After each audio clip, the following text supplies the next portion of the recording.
पाटणे फाट्याजवळ हत्तीचे पिल्लू उसाच्या फड्यात। ऊस तोडणीसाठी पाटणे फाट्याजवळील शेतात आलेल्या मजुरांना शुक्रवारी भल्या पहाटे हत्ती पिल्लाचे दर्शन झाल्याने त्यांची तारांबळ उडाली। सध्या ऊस गाळप हंगाम जोरात सुरू असून शुक्रवारी पहाटे ऊस तोड मजूर पाटणे फाट्याजवळील एका फडात ऊस तोडणीसाठी आले होते।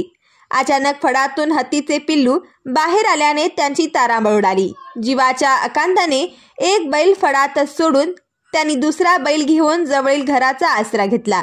आजूबाजूच्या लोकांनी आरडाओरडा केल्याने त्या पिल्लांना आपला मोर्चा हलकर्णी परिसराकडे वळवला।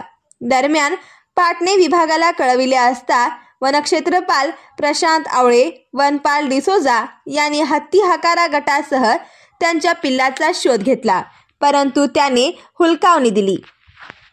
एरवी हत्तीचा वावर कलिवडे, जेलुगडे, कळसगादे, हेरे, कानूर, हासगोळी या जंगल परिसरात असतो। शुक्रवारी मात्र अचानक हत्तीचे पिल्लू कधी नव्हे ते पाटणे फाटा परिसरात दिसल्याने भीतीचे वातावरण तयार झाले आहे।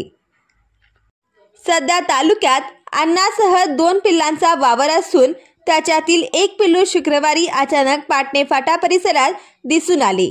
त्यामुळे शेतकरी व नागरिकांनी सावधगिरी बाळगावी, तसेच पिल्लू दिसल्यास तात्काळ आमच्याशी संपर्क करावा असे आवाहन वनक्षेत्रपाल प्रशांत आवळे यांनी केले आहे।